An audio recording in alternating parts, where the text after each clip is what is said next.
E aí, pessoal, sejam bem-vindos ao segundo episódio do NovaCast. Do interior do Paraná, aqui é Matheus Castanheira e nós nascemos tarde demais para explorar a Terra e cedo demais para ver o homem explorar as estrelas.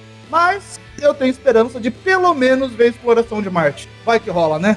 Bom, eu sou o Ricardo, sou professor do Departamento de Física da Universidade Estadual de Maringá e autor do site Recursos de Física.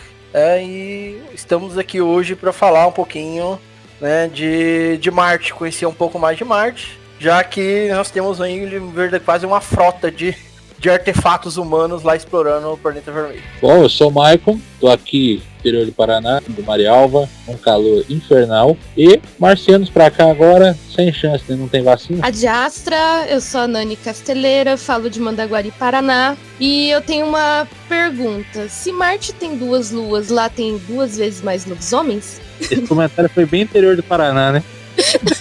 Bem de Mandaguari. Olá pessoal, eu sou Rafael Cândido, do Clube de Astronomia Arcturus.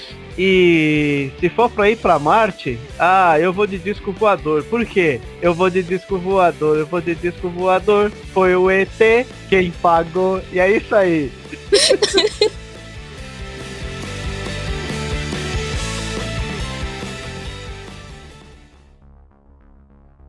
Como vocês já perceberam aí, gente, o nosso segundo episódio vai ser focado no planeta vermelho.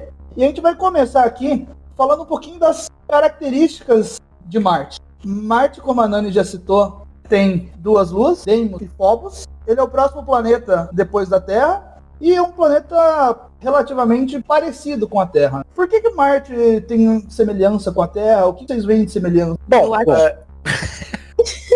Vai.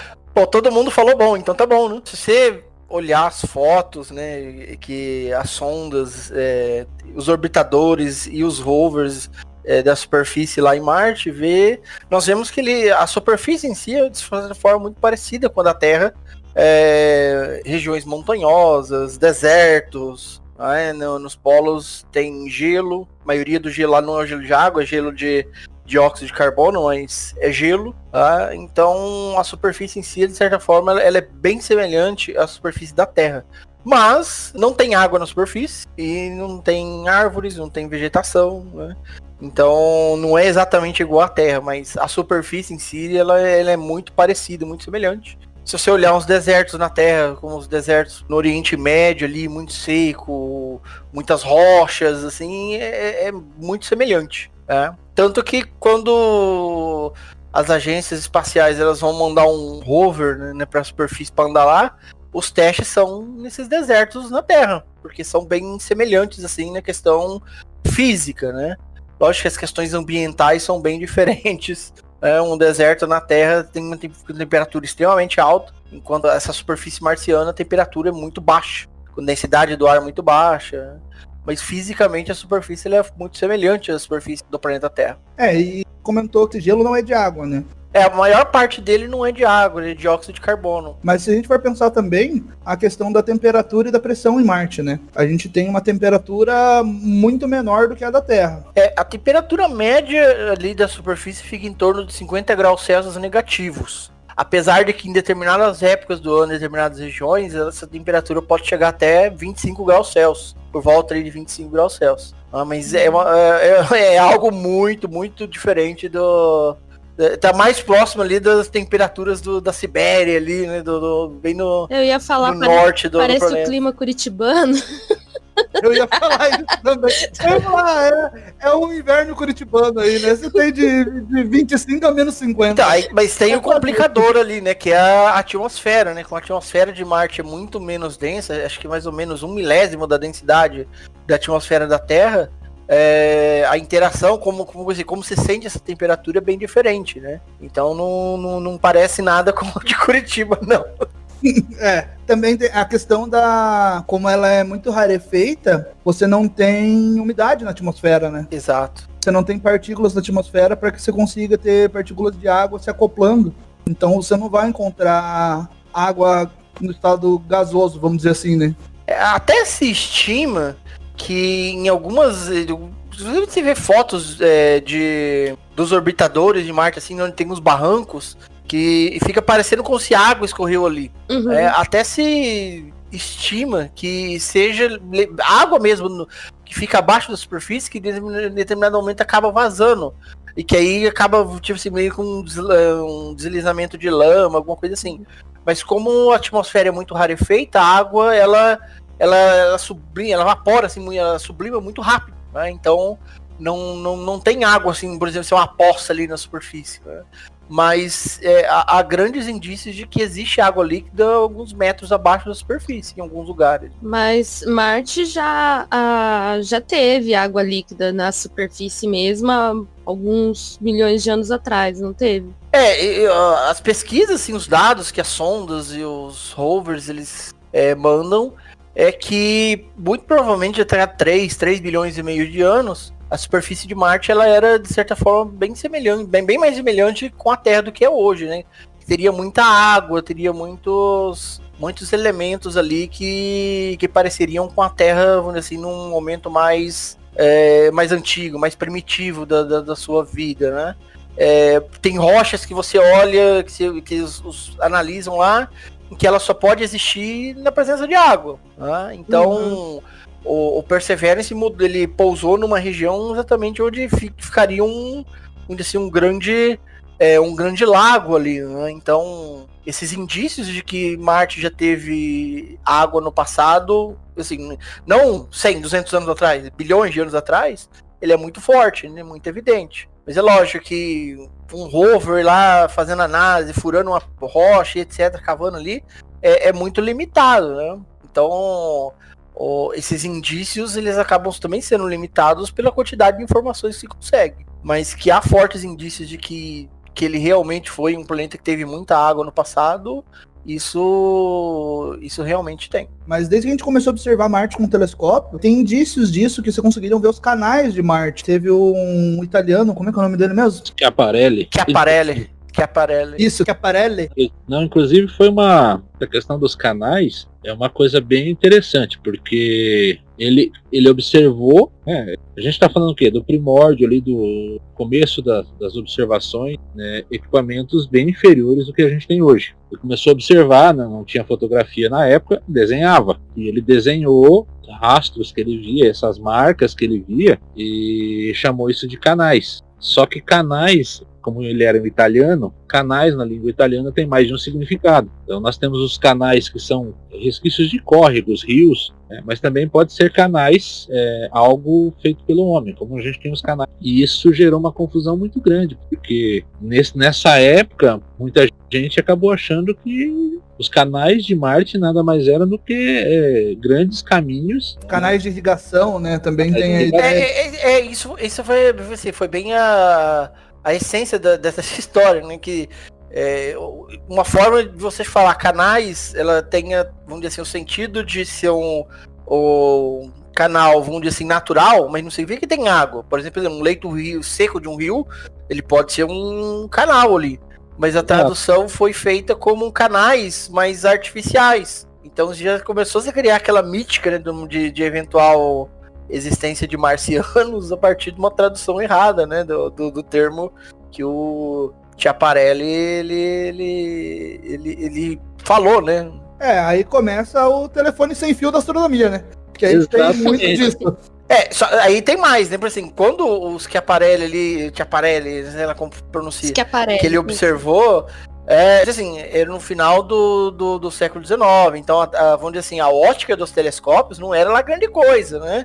Então, você olhar a superfície de Marte e que ela muda por causa das tempestades de areia e tudo mais, tem regiões que ficam mais escuras. Então, esses eventuais, assim, canais, né, que ele estava falando, isso muda ao longo do tempo. Então, tudo isso também contribui para essa interpretação, né, da questão desses canais. Porque se agora uma hora tá seco e a outra hora tá com água, né, vamos dizer assim, mudou a cor ali, que tem hora que enche, tem hora que esvazia. Então, alguma coisa tá fazendo isso, né? Daí já parte pra ideia de marciano. São os marcianos que estão fazendo isso, né? Se a gente pegar ali o começo do século XX, Marte tinha um fascínio muito grande da população, porque imaginavam que tinham civilizações muito avançadas. Então, se pegar a literatura popular, a ficção científica da época, toda ela é voltada para Marte. H.G. Wells, Guerra dos Mundos, né? Guerra dos Mundos, toda essa... Os quadrinhos da época, as revistas da época, né? Revista em quadrinho, ela falava muito de Marte, as lendas, tudo começou. Ninguém pensava em ET, alienígena, vindo de outros lugares. Começou a pensar por Marte, por causa de uma tradução errada. Um italiano, Giovanni Schiaparelli, fez uma tradução, fez o trabalho dele, traduzir errado e imagina, né? É muito mais fácil acreditar no fantástico do que acreditar na informação real. Então, isso aí alimentou a cultura popular por muito tempo. Acho que alimenta até hoje, né? Pra ser sincero. Exatamente. Mas hoje eles não voltam. Se tiver marciano, não vem pra cá. Não tem vacina. Pode ficar tranquilo. Não tem Marte ataca. Não, mas só reforçando que o Giovanni Schiaparelli, o que ele fez foi mapear, né, as feições de Marte e deu nome a algumas dessas feições de canais. E daí o Percival Lowell, que ele traduziu para o inglês, né, errado, e isso que igual o Maicon comentou, fomentou o imaginário popular. Pô, se ali tem, né, tipo, imaginavam que eram aquedutos e coisas desse tipo, né, e desde então, né, o imaginário popular a respeito da existência de vida em Marte só aumentou, né, só cresceu. Mas o coitado do Schiaparelli, ele só era um observador, ele era um astrônomo muito respeitado na época, que foi o primeiro a mapear o planeta vermelho. Ele era da Universidade de Turim. E ó, o Percival Lowell também, apesar dele ter errado na tradução, ele foi matemático, ele foi um astrônomo amador muito empenhado, tá? O que ele fez, apesar da situação inusitada, ele fundou um observatório lá no Arizona, ele fez um monte de estudo, inclusive desse observatório, todo esse trabalho dele, que culminou lá na frente na descoberta. Lá na frente, né? Lá na frente, que foi lá atrás, se é que vocês entendem, na descoberta de Plutão, 14 anos depois da sua morte, porque tudo começou com o trabalho dele. Então, assim, não dá para ridicularizar também, porque assim, teve um erro inusitado, né? Mas ele foi um desencontro linguístico, né? Na verdade. É que a situação do Schiaparelli com o Percival Lowell, ele fez, assim, ele era um professor da Universidade de Turim e ele fez todo o mapeamento, como a Nani falou. O Percival Lowell fez uma tradução equivocada, praticamente porque não era, como o Schiaparelli era italiano, faltou as mãos ali no centro. Deu possibilidade, né, para interpretação errada. Mas o Lowell fez muita contribuição. O Observatório Lowell existe até hoje. O Lowell foi junto com o Edward Pickering. Eles predisseram a existência de Plutão, né? Que foi descoberto só, acho que 15, 16 anos depois. 14 anos depois. Então, assim, dá pra menosprezar o trabalho do cara por um equívoco, né? Foi até inusitado, é engraçado hoje, mas às vezes o pessoal que não conhece fala, poxa, o cara fez errado. Não. Foi um pequeno equívoco só, mas todo mundo tá sujeito a erros, né? Vamos dizer assim. Só lembrando, só um detalhe, que no inglês também um problema que às vezes que causa esse tipo de situação, é que uma mesma palavra, ela tem sentidos diferentes, né? Então, esse equívoco de se traduzir como um canal artificial ou natural, foi bem por aí, né? Dando o jeito que você faz a tradução, te dá um sentido diferente no que você está vendo, no que você está querendo traduzir. Sim, e é muito mais legal acreditar que são canais feitos por uma civilização do que um leito seco de rio, né? Ah, com certeza. É bem mais interessante isso. Pra gente ter uma ideia, não fugindo de Marte, mas o Observatório Lowell foi o observatório responsável pela descoberta de Plutão, né, na década de 30, e também dos anéis de Urano, né, em 77. Então é um legado muito forte para a astronomia, né? Sim. Não dá para se negar o trabalho que o cara fez por causa de um equívoco de tradução. Não dá para jogar a água e o bebê fora, né? Dá pra chamar o Percival Lowell de o pai da ficção científica? Ou pelo menos dos marcianos? Né? Ele não é o pai da ficção, porque, vamos dizer, na verdade... Já tinha antes, né? Já tinha antes. Mas que ele criou o core ficção científica Marte, vamos dizer assim, a partir disso, vamos dizer que foi, né? Pode dizer que ele é o pai do ET Bilu. Se fosse de Ponta Grossa, era o Maurício. Né? Então, a gente falamos dos canais marcianos, que a gente poderia ser observado daqui. Outra coisa interessante também em Marte são as calotas polares, né? Que a gente consegue observar as calotas polares e telescópios aqui da Terra também. E isso é uma outra semelhança que a gente tem com o planeta Terra, né? Sim, até porque as calotas polares, elas mudam de tamanho conforme as estações, e Marte tem estações, né? O planeta tem uma inclinação em relação ao plano da sua órbita, então o eixo de rotação do planeta ele tem uma inclinação. E havendo essas estações, a calota polar marciana ela aumenta ou diminui. E isso, quando foi observado principalmente pelo Percival Lowell, foi considerado como, olha, eles têm uma calota de gelo, tem manchas escuras ao longo do planeta durante o ano, que seriam as tempestades. Mas o pessoal achava, principalmente o Percival Lowell, que era alguma forma de agricultura. Então foi pensado o seguinte: eles extraem água das calotas polares para levar essa água até as regiões equatoriais do planeta, onde eles mantêm diferentes formas de agricultura. Então as manchas escuras das tempestades foram interpretadas como a agricultura. Não precisou nem de um domo para plantar batata, igual no Perdidos em Marte, né? Já sei, só lembrando também que Marte ele tem estações, não são tão complexas, não são tantas como a gente tem na Terra aqui, né, as 4, mas ele tem um ciclo de estações, então isso muda bastante a superfície, né, de levar material de um lado para o outro, diminuir a calota polar ou não, justamente como o Rafa falou, por causa da inclinação do eixo de rotação. Então, eles também têm se eu não me engano, acho que são 2 estações, mas são mais simples do que as nossas estações aqui na Terra. As estações da Terra a gente tem pela inclinação do eixo. Mas a inclinação do eixo de Marte, ela é muito diferente do da Terra? Não lembro. Eu acho que isso é bem parecido. A inclinação do nosso eixo é 23,5 graus e a inclinação do de Marte é 25 graus. Muito perto. É muito próximo. Muito parecido. Na margem de erro. E ele rotaciona também muito próximo da Terra, né? A Terra é quase 24 horas e Marte acho 24 horas e 30 e alguns minutos. Bem próximo mesmo. O que vai diferenciar mais é a distância da Terra ao Sol, né? Daí o ano marciano vai ter 2 anos terrestres, mais ou menos, né? Então eu me lembrei uma coisa legal. Das missões do Spirit Opportunity, teve um brasileiro que ele participou das missões, ele trabalhava num dos instrumentos lá, e aí ele foi na UEM, participar da Semana da Física, dar uma palestra, tudo. Aí eu lembro que agora ele tava lembrando essa questão do dia, que os cientistas da missão, eles recebem um relógio projetado com o dia de Marte. Então eles passam a viver o dia de Marte, não o nosso. Então a cada dia que passa no dia de Marte, assim, eles ficam deslocados 30 e poucos minutos, acho que é 34, 35 minutos, alguma coisa assim, das 24 horas nossa.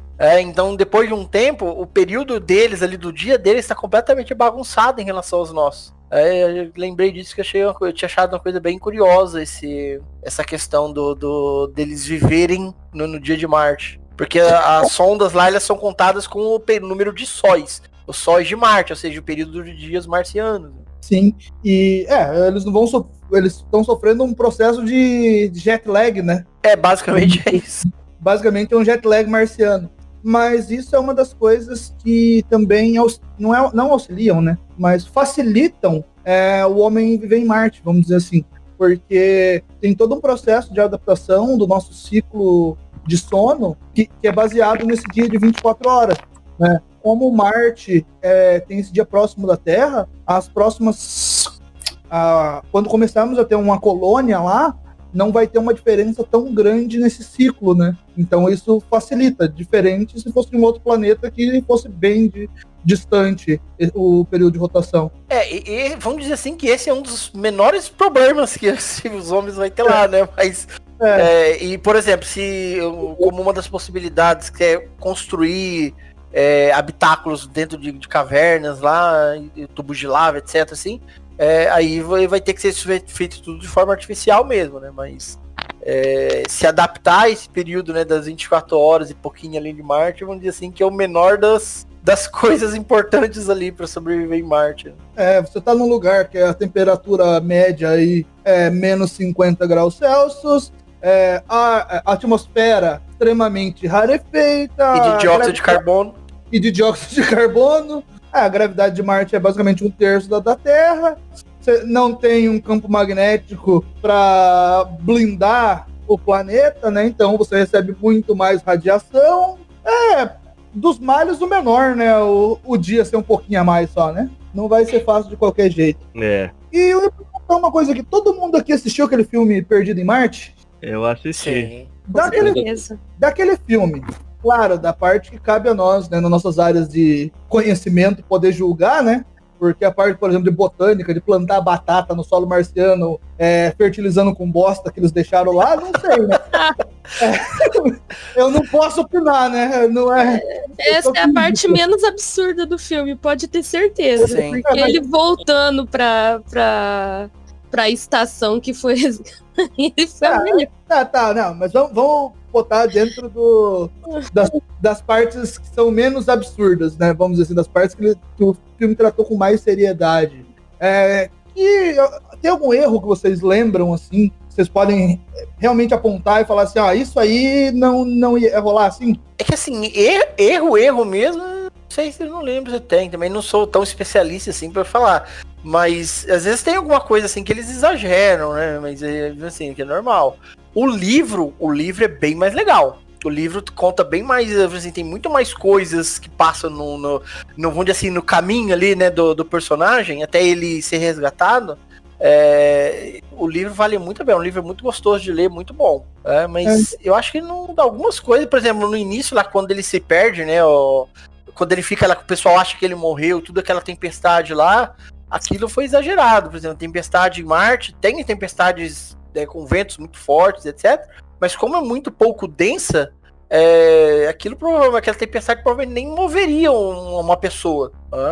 Então, determinados elementos no filme, eles são exagerados até para, vamos dizer assim, para mostrar, criar o drama, né, e tudo mais. Mas assim, acho que erro grotesco mesmo, eu não sei se tem, não. A parte que vem na cabeça é a plantação de batata. Não sei se é já porque me mandaram plantar batata muitas vezes, né? Nunca foi em Marte. Mas se a gente olhar lá, essa parte não é absurda, né? Apesar de estar toda romanceada, ela não é absurda. Ela talvez na vida real não fosse acontecer da mesma forma, mas tem alguns princípios ali que realmente dá para ser feito.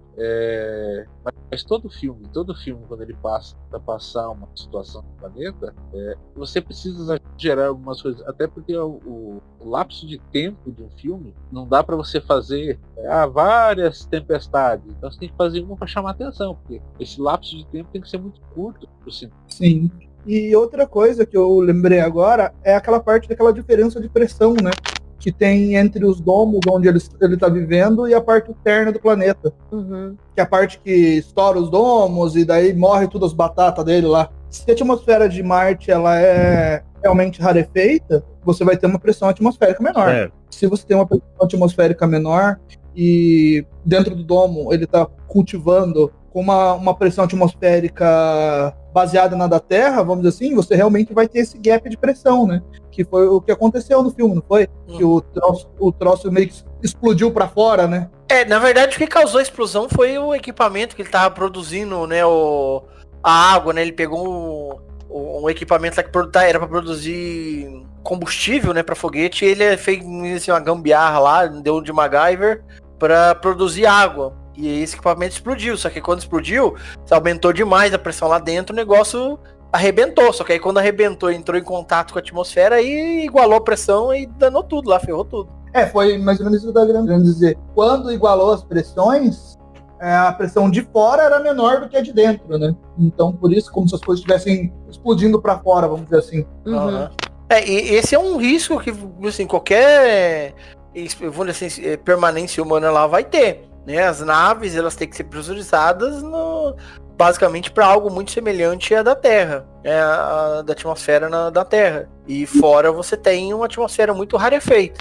Então todo domo, cidade, qualquer coisa que tiver lá, vai ter que ser extremamente resistente para não correr risco de ter rachaduras, de quebrar porque senão vai haver esse estouro, né, da pressão interna ali dentro desses ambientes vazar para a atmosfera, né? A diferença de pressão é cruel, né? Vamos dizer assim. Sim, é bem grande, é bem grande. A diferença de pressão Só para lembrar, a pressão atmosférica de Marte ela é 1000 vezes menor que a da Terra. A pressão que nós temos aqui na praia, no nível do mar no planeta Terra é de 1 bar. Lembrando que bar é uma unidade de medida de pressão, tá, gente? Não é por aqui, não. Não é lá onde que vocês ficam querendo ir, não. Ai, saudades. É lógico, né? Na beira da praia tem bem mais de 1 bar, né, gente? Se for pensar bem. Então tem uma unidade de pressão. Enquanto que em Marte a pressão média na superfície é de 1 milibar. Ou seja, é 1 bar dividido por 1000. Então é uma diferença de pressão bem grande quando a gente pensa aquela cena do filme, né? Mas é aquela coisa também, o Ricardo falou, por exemplo, da tempestade. Filme é aquilo, né, gente? Você tem recursos para tentar aumentar a dramaticidade da cena. Exato. Né? Cinematograficamente falando, né? Sim. Mas... Deixa eu só complementar. A gente tem um filme, né, tão famoso, 2001, Odisseia no Espaço, que é considerado um dos maiores, dos mais certos cientificamente falando, né, se não mais. Só que a maioria das pessoas não entende. Então, quando você faz algo assim perfeitinho, fica muito difícil de entender muitas vezes.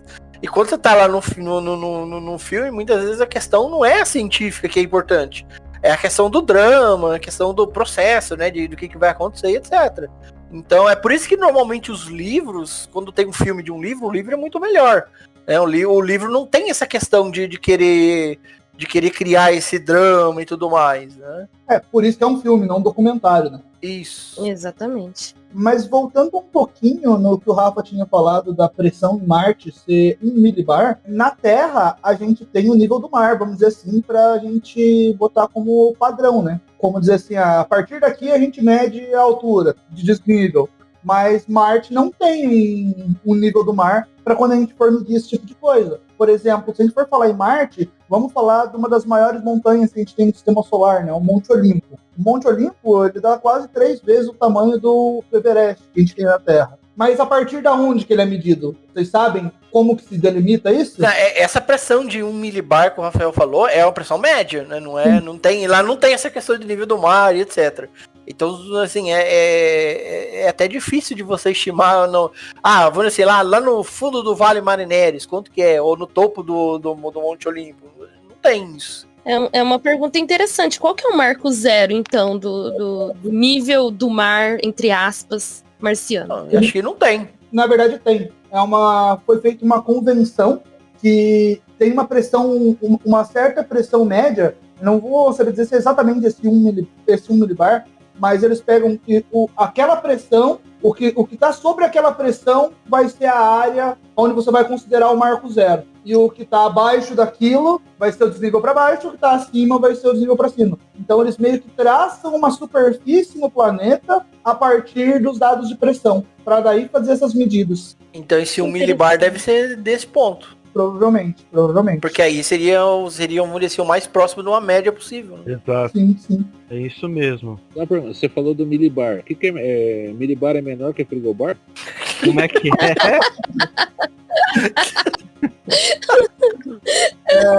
você tem um frigobar, um microbar e um milibar depois. Mas... um frigobar tem mais ou menos 1 metro, né? Se for pensar, então... Excelente pergunta. Frigobar é boa, hein?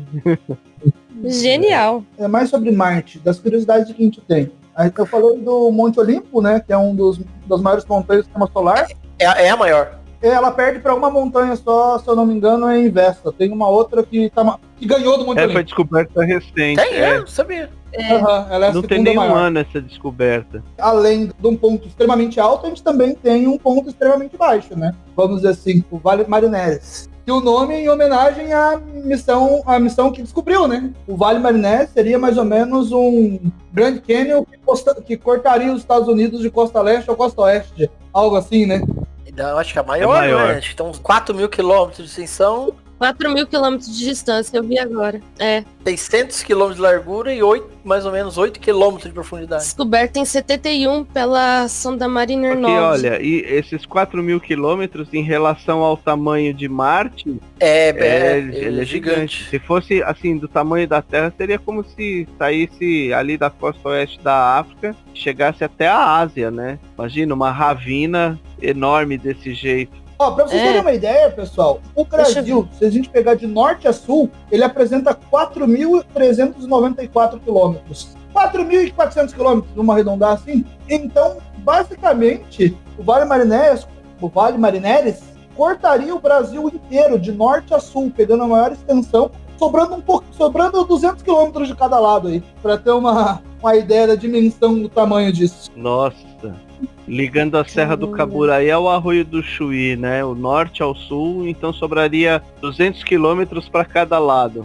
Imagina? É interessante porque tem uma noção, né? Porque eles falam 4.000 quilômetros e não tem ideia do que é isso, né? Agora colocando em cima do mapa, dá pra gente ter uma noção legal. Pensou um negócio desses no Brasil? 4.000 quilômetros de extensão? Ia ser um marco natural fenomenal. Paraíso para geólogos. Ah, com certeza. Eles já iam ter coberto tudo pra plantar soja. É bem provável. Provável. Você tem dúvidas? Infelizmente, não. O agro é pop. O agro é top, né? É bem isso, né? Vamos mudar a vibe, né? Porque você já começa a ficar triste, né? Vamos... então, além do Vale Marineris, das Calotas Polares, Monte Olimpo, que a gente já citou, mais alguma coisa, pessoal, que vocês gostariam de lembrar sobre Marte? Eu acho que uma curiosidade, né, Marte tem dois satélites naturais, mas eles não são nada iguais à Lua, né? Exatamente, são muito isso menores. Que eu ia falar, né? Ricardo, para comentar sobre Phobos e Deimos. Eles têm, na verdade, você pode ver mais ou menos como que é a forma de Phobos e Deimos toda vez que você vai no mercado. É só ir lá na pilha de batata e que você vai ver que são bem parecidos. As duas batatinhas. Mas são luas bem pequenininhas, né? E muito mais perto de Marte também.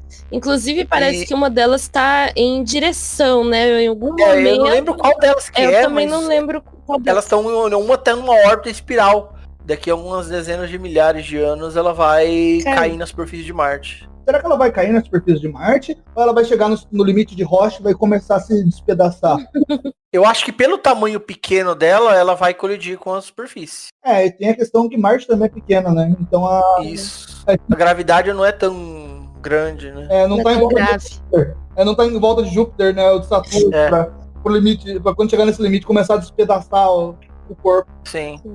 Não, mas eu acho que eu não lembro, acho que os russos, se não me engano, tem planejada uma missão no futuro pra pousar uma sonda em um lander em uma dessas luas. Eu não lembro, eu acho que eu já vi isso em algum lugar. Eles já mandaram. Talvez o Rafael saiba alguma coisa disso. Já mandaram nos anos 80. Pra Phobos, eles mandaram. Não, mas não deu muito certo. Mas eu tinha lido, bom, eu posso estar me confundindo, de que eles tinham um plano de mandar uma nova. Pode ser que tenha alguma coisa para um futuro aí. Mas eu li faz tempo que eu li disso, talvez eu possa ter me confundido. Que talvez você seja tão velho que quando você leu era o futuro, mas agora já estamos no passado que já mandaram. Não. Futuro do pretérito? Que isso? O Ricardo leu que era o futuro, mas hoje já não é mais. Uma coisa que a gente não comentou é que Marte, né, é o deus da guerra, né? É que isso não tá. É Ares. Na mitologia romana, Marte, né? Correspondente ao grego Ares, deus da guerra. E Phobos e Deimos significa, acho que é pânico e terror. Medo e agonia. Medo e agonia, assim. Sim. E que o símbolo do planeta Marte, cada planeta tem um símbolo, é o símbolo do masculino, né? Que é aquele círculo com uma flechinha, né? Uhum. Porque... Ao passo que Vênus, ao contrário, é o feminino. Que é a deusa do amor, né? Uhum. E a Terra tá no meio do casal. Que de amor aquele planeta não tem nada, né? Vênus é um amorzinho de planeta, né? Atmosfera ácida, extremamente densa, temperatura alta. Mas isso fica para um outro cast sobre Vênus, né? Uhum. Mas ele é igual ao amor, é um inferno. Eu me identifico muito com Vênus. O amor é aquela coisa, é quente e faz pressão, igual o planeta Vênus. Tipo isso. Já tá aí a frase de abertura do Rafa para o cast Vênus. É isso aí.